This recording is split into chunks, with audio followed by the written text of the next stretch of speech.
She finds the charm bracelet and she's ready to go when Mitch starts honking the horn, giving the signal. Mitch drives off and bad guys are chasing him. Charlie gets a hold of some ice skates, skates across the frozen lake, and shoots the bad guys and kills them. Badass, you hear me? She's a badass. You don't want no smoke with Charlie, okay? You just don't.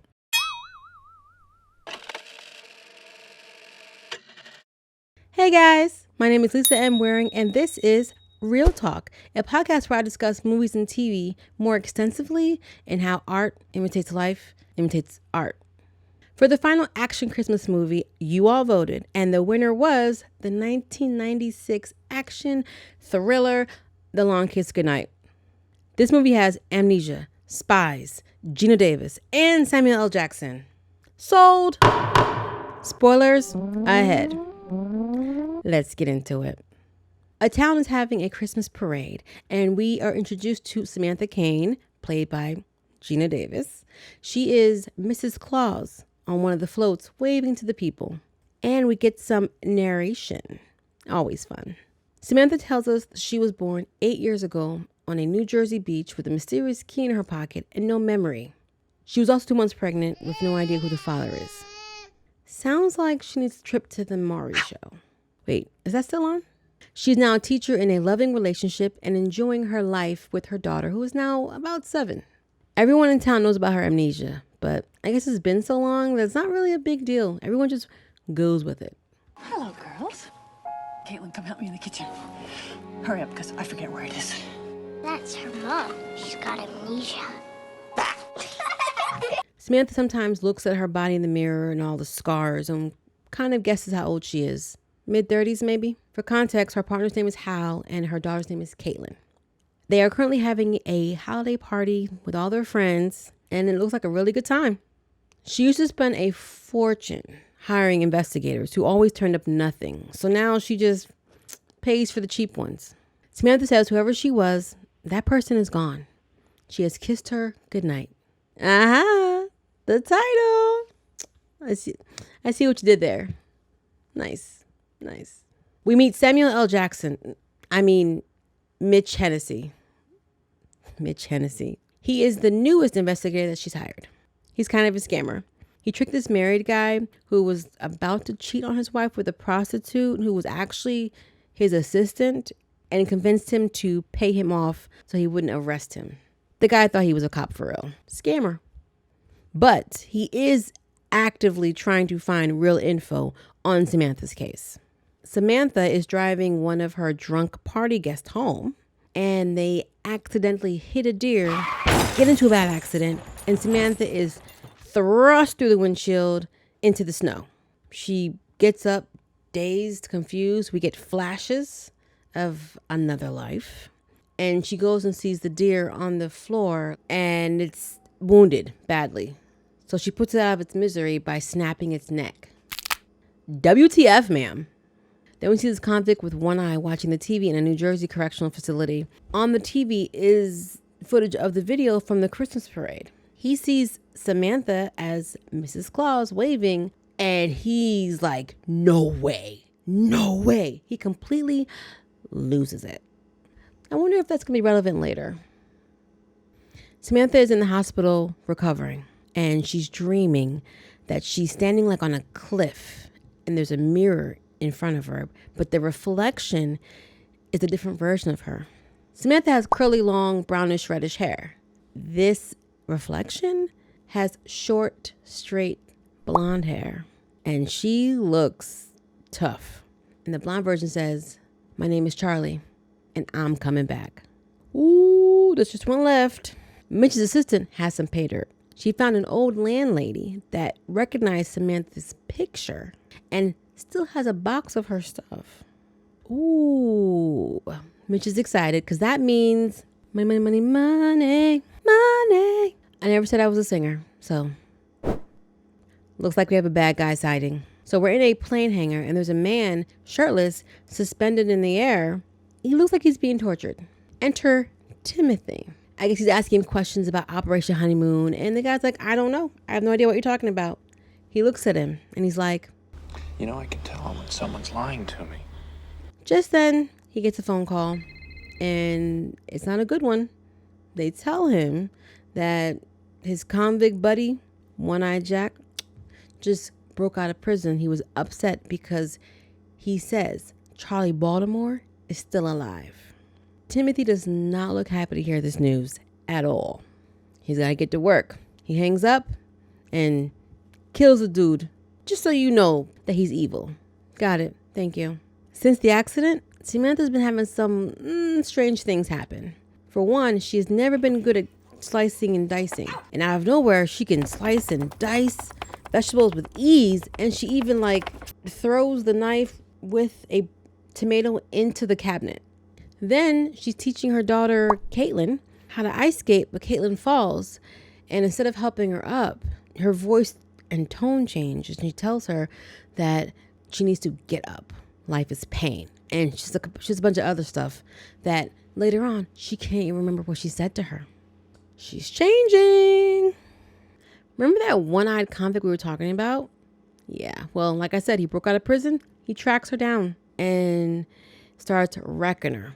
She's in her house. She's trying to defend herself. They're going at it. And he's like, I want my eye back, Charlie, or whatever.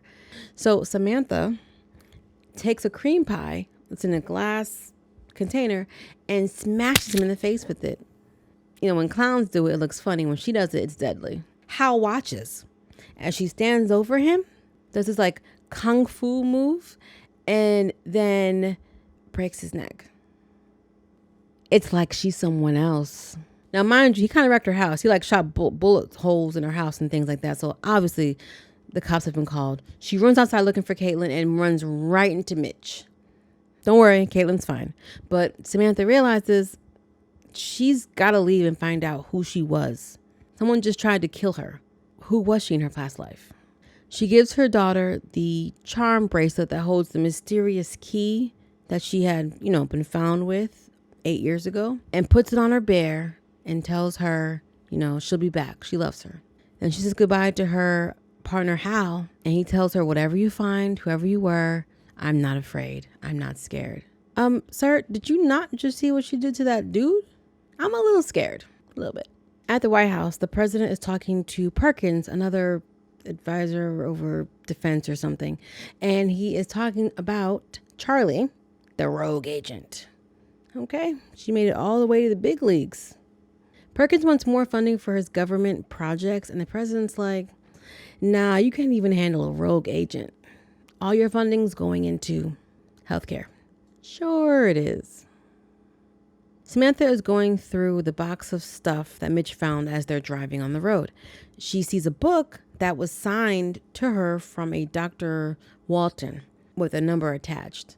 So she grabs a cell phone, which looks a lot different than what cell phones look like today for those who are, young. It's like this big, bulky thing. She calls up Dr. Walton, who recognizes her voice. Your full name is Charlene Elizabeth Baltimore. And he tells her she might be in danger and wants to meet up somewhere. So they schedule a meetup for the next day. The bad guys were also tapping his phone, so they also heard this information. Samantha and Mitch are in the hotel rooms, and Samantha goes through a suitcase that Mitch found amongst the box of belongings the landlady had for her. And she finds a secret compartment with pieces to a rifle that she starts putting together from memory.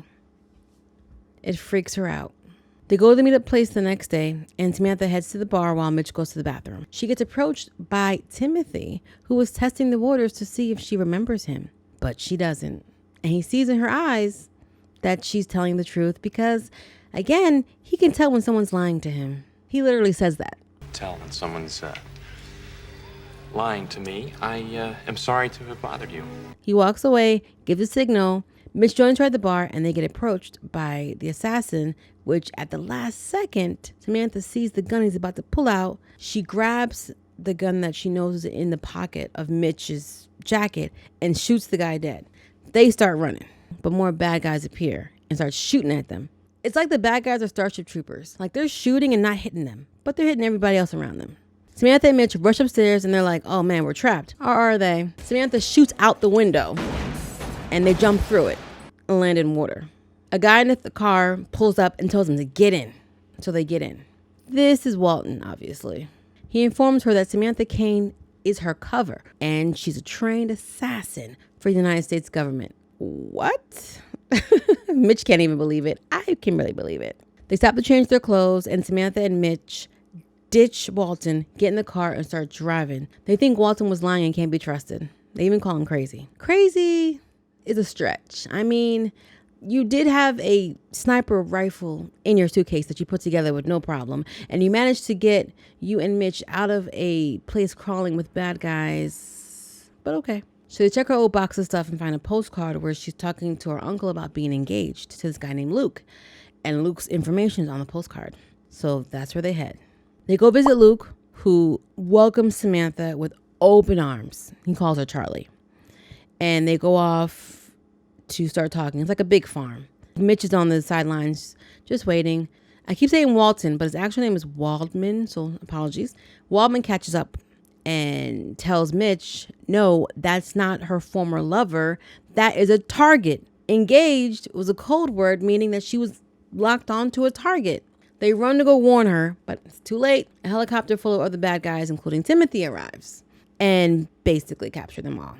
They take Mitch away and strap Samantha to some kind of windmill thing that goes around and dips her into the freezing cold water. Remember, we're talking Christmas time up north. It's freezing. So the freezing cold temperatures that Luke keeps dunking her in and rotating her in, they have caused her to bring her memory back, oddly enough. And she starts remembering everything. That's when we find out that she was basically shot. The bullet nicked in her head and she fell into the ocean. As they're dipping her in the water, she sees Waldman's body in there because the guy didn't make it. They killed him. She manages to get herself free, grab his gun that's in there, and shoots Luke, killing him. Pardon my language, but she's a badass. She finds where they're keeping Hennessy, shoots up the place, and rescues him. She takes Hennessy back to the hotel. She takes a shower, colors her hair, cuts it, makeup, everything. Charlie is back. And since Charlie is back, that's what I'm going to call her from now on. Not Samantha, Charlie. Charlie calls Perkins, the guy from the White House, and says, hey, I'm back and I want to get back to work. Perkins is like, yeah, no problem. Come on in. Then he hangs up and we see Timothy, the other bad guy. Uh-oh. Apparently, since Charlie's been gone, things have changed. Timothy is now no longer an enemy. He's an ally. Perkins tells Timothy, go kill her. They go back to the hotel to wait. Charlie tries to come on to Mitch, but he sees right through her. He knows she's trying to forget her old life. Charlie gets mad because she never wanted the kid. Samantha did. And she leaves and goes for a walk. She gets attacked by 2 headhunters and kills them. Now she knows Perkins wants her dead. Charlie decides she's going to leave the country. She has money reserved in a lockbox safely in Buffalo. That's the thing about being a secret agent, Mitch. Nothing is ever simple. But the key is on the charm bracelet that her daughter Caitlin has. It's Christmas Eve and they go back to her house while Mitch stays outside to keep a lookout. She finds the charm bracelet and she's ready to go when Mitch starts honking the horn, giving the signal. Mitch drives off and bad guys are chasing him. Charlie gets a hold of some ice skates, skates across the frozen lake, and shoots the bad guys and kills them. Badass, you hear me? She's a badass. You don't want no smoke with Charlie, okay? You just don't. But in all the melee, Timothy kidnaps Caitlin, and he calls Charlie to let her know. I guess she's not leaving the country so soon after all. They go directly to a phone company to trace his next call and find out that he's in Niagara Falls. Charlie has the epiphany. It's Operation Moonlight. Perkins and Timothy are discussing the details of the operation, and let's just say they mention a tanker and a frozen terrorist patsy. They got something crazy planned. Things always pop off on Christmas Eve. Charlie and Mitch get to the place, they wait for dark, and Charlie sneaks in and grabs Caitlin. But it was a trap. The lights go on and they are all captured. They tie up Charlie and she questions Perkins. What is he doing? Perkins is going to kill 4,000 people and blame it on the Muslims. A terrorist attack, basically. You know how I'm always talking about art imitating life? Think about it. It's about that time for a plot twist. Timothy is Caitlin's dad. As a spy, Charlie got close to her targets through specific means. She tells Timothy that he's the dad. He brings Caitlin to him, looks in her eyes, and he sees, oh yeah, This kid kind of looks like me. But because he's evil and he's a bad guy, he doesn't care. He sticks her in the freezer with Charlie to basically freeze to death and die. You monster. But Charlie is a clever girl. With some gasoline she put in Caitlin's stall, a steel crowbar, and some matches, she blows up the door off the freezer and frees them. She tells Caitlin to go hide while she's killing the bad guys. Caitlin decides to hide inside a little box attached to the tanker. The tanker with the chemical bomb that they're going to use to kill people that has the timer on it. Yikes!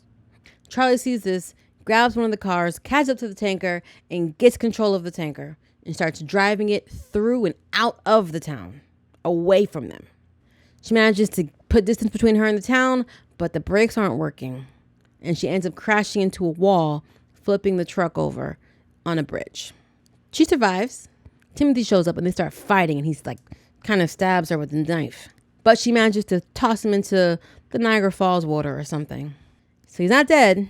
He gets out of the water, flags down one of the bad guy helicopters, and gets on board because he is determined to kill her.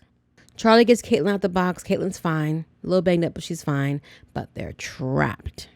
She gets on the truck radio saying, hey, come help me. We're on the bridge. I'm trapped. My daughter. And Mitch, who's behind a car in one of the trucks, whatever, hears this, basically takes the car, gets on the bridge. But Timothy showed up in the helicopter. She does this like cut the light trick, and it makes her go up the, I don't know, like, hopefully I have a clip that I can show you guys. Because she cuts the light, she goes up, grabs the gun, and shoots Timothy dead, and watches him fall to his death screaming as he lands on top of the tanker. The eagle, man, you had it, you could have gotten away. The eagle. They drive out of there just as the tanker blows up. It's quite a sight to see. They make it out, and Charlie gets her money. And sometime later, her hair's longer, she's in a nice car, all cleaned up, and she's on the phone with the president, who is thanking her for her service and for stopping the treacherous plot. And he wants to know if she wants to come back in and be an agent. And she's like, no, I like teaching. And teaching makes a lot of money. And you see next to her is a suitcase full of money. So now she's retired and rich. Charlie asks the president for a favor and gets Mitch on the Larry King show. Charlie, Hal, and Caitlin now have a big house in a remote location with a lot of land and like goats, and they're just happy. The simple life. Roll credits. My thoughts.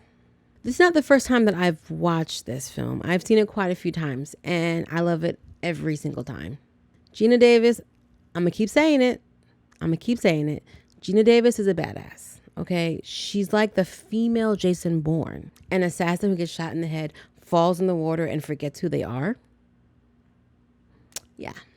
And she's written much better than a lot of these strong female leads I've seen lately. Just saying.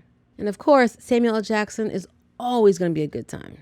You got crazy stunts, shootouts, car chases. I mean, this movie is packed with some crazy good stuff. The bad guys are truly evil pieces of garbage. I mean, there's no layers. There doesn't always have to be layers, okay? Sometimes the villain can just be a bad guy who wants to watch the world burn. I don't get too much into Mitch's backstory, but you know, he's always been a scammer, a bit crooked in business dealings, and you know, he even did a little bit of jail time for it. And I believe he kind of wants to do, you know, most of the right thing. He kind of wants to redeem himself, which he gets a chance to do so in this movie. His strained relationship with his ex, you know, and his son, who like loves and adores him, but you know, he can't even accept toys from his dad because his ex will think that he stole them. For them to see him sitting on the Larry King show with their mouths like in shock, you know, that was a wonderful redeeming moment for him. Like, okay, he is on the straight and narrow. He is trying to do better with his life. Small, quick little nod to the fact that when the Mitch showed up at Samantha's house, when Jack had attacked her, he was trying to calm her down, and the police who had been called showed up, not knowing the situation, were already pulling their guns on Mitch. Art imitates life. Okay, moving on. I was in high school when I first watched this film, and now that I'm older and more seasoned with life, the line where the president is telling Perkins that, oh, your funding is gone, is going into healthcare, it hits different. Okay. It would be nice if more funding would go into healthcare and go back into schools, because we've been draining funding from schools for years, and it's really affecting like the music and the art programs, which like they are just as important to me, honestly, as some of the other subjects that they're focusing on. You know, science, math, reading, you need those things, but music and art, they're expressions, and they help us to explore parts of ourselves, and it's important. It's important. When I was in middle school, I was a part of the orchestra, and I played the viola, which is like the lower tone version of the violin, basically. You know, the violin's like high notes, viola's like low notes. Obviously, I can't sing, even though I'm gonna keep trying. But and I enjoyed it. I wish I'd kept it up through all the years, but I did not. And now I go back to that school, and that program is basically non-existent. No funding, no teachers. By orchestra. Budget cuts. We need some changes. I'm just saying, guys. As I've said, I've seen them like a bunch of times, and honestly, this last time something new hit me, and I was very shocked by it. So when Timothy is telling Charlie, that he's gonna, they're gonna freeze to death, and he's got her in the freezer, the deep freezer, and he's about to close the door, Charlie says to him, "You're gonna die screaming, and I'm gonna watch." Then she says, "Am I telling the truth?" And he looks at her and pauses, and there's like some worry and concern on his face, and it didn't hit me. I promise you guys, it didn't hit me until just this moment, this time, that he got worried, because he can tell when someone's lying. And she said it to him with such conviction that he was like, "Oh, she's telling the truth. She's not lying. What does she have up her sleeve?" I mean, it's a little minute detail that I'm sure you guys would have picked up on immediately, but for some reason, it just went over my head. I never took it for what it was, that scene. This movie is a fun, action-packed ride. Okay, it is an action Christmas movie for real, and I would put it up there with Die Hard. I would love to go on and point out more things, but unfortunately, I'm a little short on time today, so I can't get into a little bit more of the meat like I want to. But I'm pretty sure some of you are ready to come for me after that Die Hard comment, so I'm not backing down. I said what I said. What do you say? Let me know in the comments. Let's talk about it. Guys, the holidays are among us, and I'm taking the rest of 2023 off to enjoy time with family and friends. Don't worry, the old episodes of Real Talk will still be here for you to binge watch.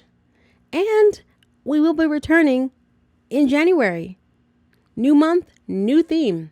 We're celebrating the start of the new year with world-ending movies. That's right.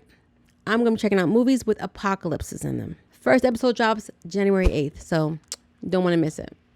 If you enjoyed hanging out with me today, please hit that like button, subscribe, ring the notification bell so you can always be up to date on everything that's going on. For early access to episodes, exclusive content, perks, and bonuses, check out my Patreon, NXG Global Productions, and become a part of the community. We're also on Spotify, Amazon, IHeart Radio, and wherever else you get your podcasts. Links are in the caption. Happy holidays, and have a happy new year. Later.